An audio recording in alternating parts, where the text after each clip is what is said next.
Hello, this is Professor Coder. I'm going over the standard-based instructional unit assignment on week number 4.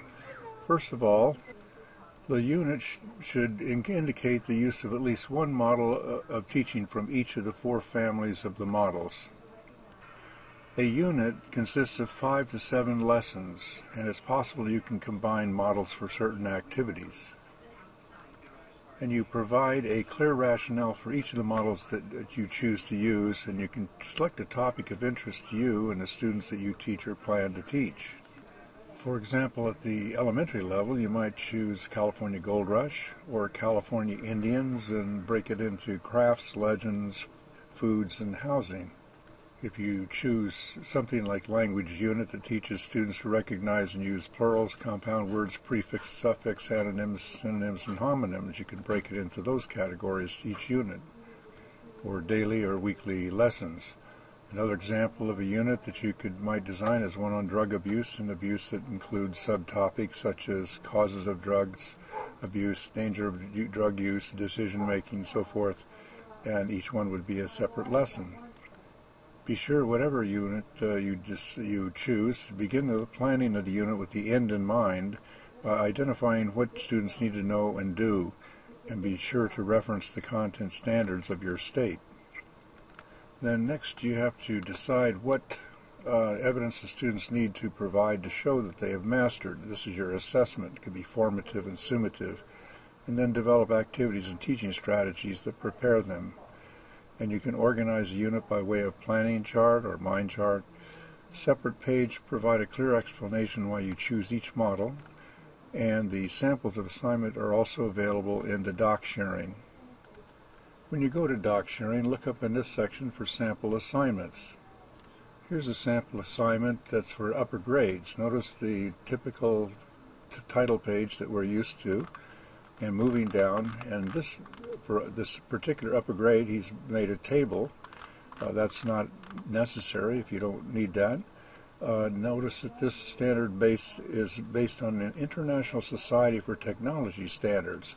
So they aren't public school standards, but possibly they could be associated with them. And then moving down into his paper here, he goes into the teaching models. Notice he's pressing in lesson 1 here. He has the overview, the model, how he's going to assess the student, and so forth. And he carries that pattern all the way down. Each one of these units could be like a day or it could be a week, but it has to be 5 of them total. And then he has the reference page at the end, which is the usual reference page. Here's another paper in doc sharing. This person's a teacher in 3rd grade. And notice that they're basing their California State math content standards for 3rd grade, and they're mentioning how they're going to set it up. They have notice that the lesson is broken down into the standard, first of all, the objective of the lesson, the materials they're going to use, the teaching model, and then how they're going to instruct it, and all the way through that. And then they have closure at the end, which is their formative assessment pattern. They do this, carry this all the way through their whole paper the same, and then at the very end, I believe they have a summative assessment right down in here that explains how they're going to do it overall, and then it goes into the teaching models and then the individual information about each teaching model until the end, which is also the reference page as usual. And they've added another reference from their own school district. Here's another from the doc sharing. This is a kindergarten, pre-kindergarten. Notice they have a little table. They tell about their concepts and the models they're going to use. It explains in the red here what models they're going to use. I just added the red, the process they're going to use. And then this is interesting how they broke in their lessons into different, listing their models up in the top, and then their standards addressed, and then how they break it down into each part. You can see these papers for yourself in doc sharing. I hope this helps.